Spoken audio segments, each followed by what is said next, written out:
Hey guys, I'm Pixel Dan, and this is a review of the Star Wars Clone Wars Chewbacca.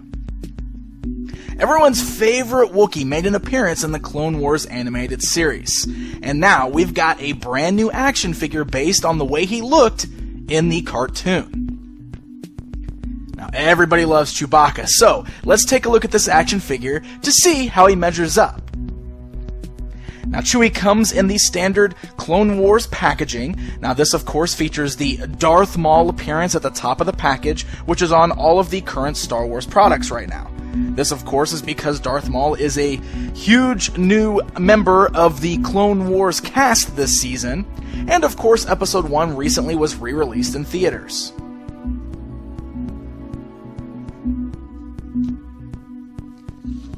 Now, the back of that package gives us a bio for Chewbacca from the Clone Wars series, as well as shows off some of the other figures available in stores now.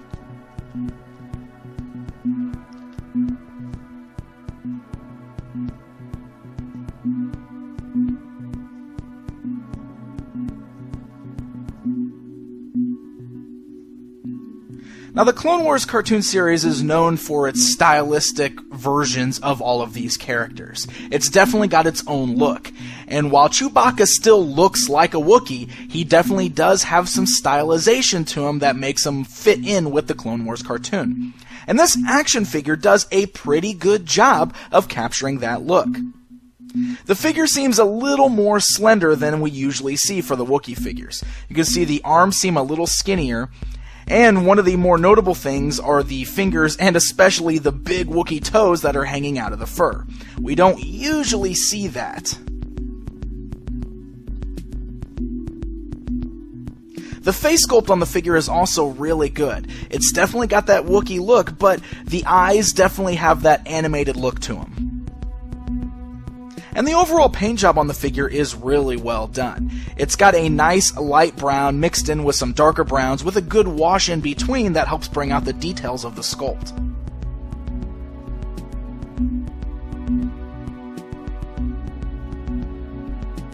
Now, Chewbacca does have his bandolier hanging over his shoulder there, and it is a separate piece, and as you can see, it is quite loose. It does just kind of hang there, and it does kind of have a tendency to fall down over his shoulder sometimes, which can make for some awkward poses. So it's one thing to really be sure of when you're posing him around is you keep that bandolier strap over his shoulder.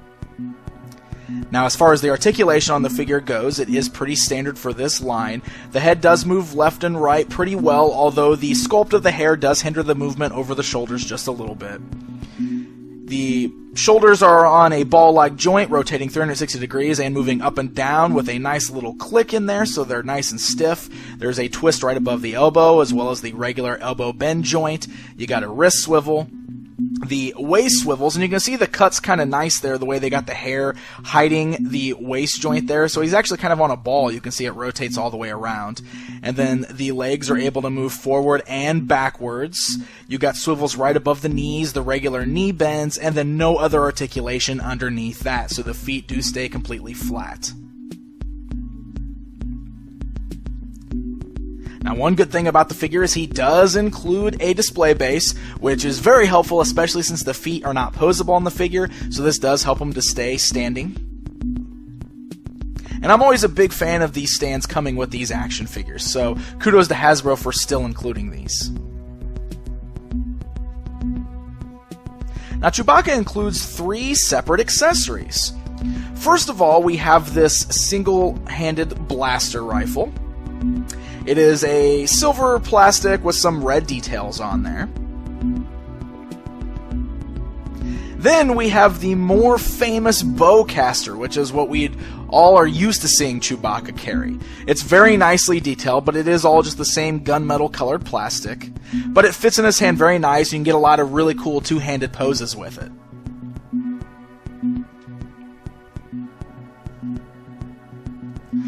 Now, for the more action feature-friendly weapon for the kiddies, we have another version of the bowcaster included, but this one comes with a bright green missile that can launch out of it.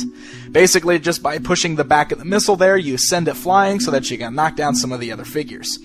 It is big and awkward, and it doesn't hold well in his hands, and it is harder to get him to hold it two-handed, but again, this is more meant for the kids to have something to play with, so I can imagine collectors would much rather display him with the normal bowcaster.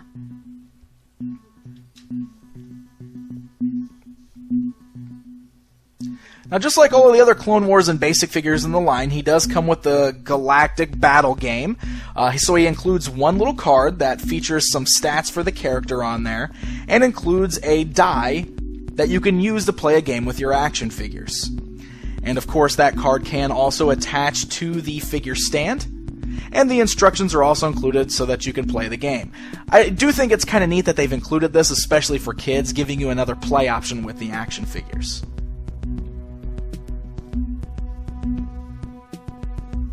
So all in all, I'm actually very excited about this figure. He has a ton of accessories between his figure stand, the Galactic Battle Game, and 3 different weapons. I think the sculpt is really nice and does a great job of capturing that stylized look from the Clone Wars cartoon series, and it's enough to differentiate him from the other Chewbacca figures we've already got.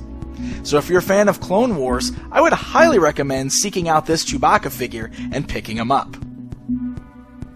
Now, these figures are in stores now, but if you don't want to go hunting, why not head over to www.pastgenerationtoys.com for a great selection of Star Wars figures and more. Until next time.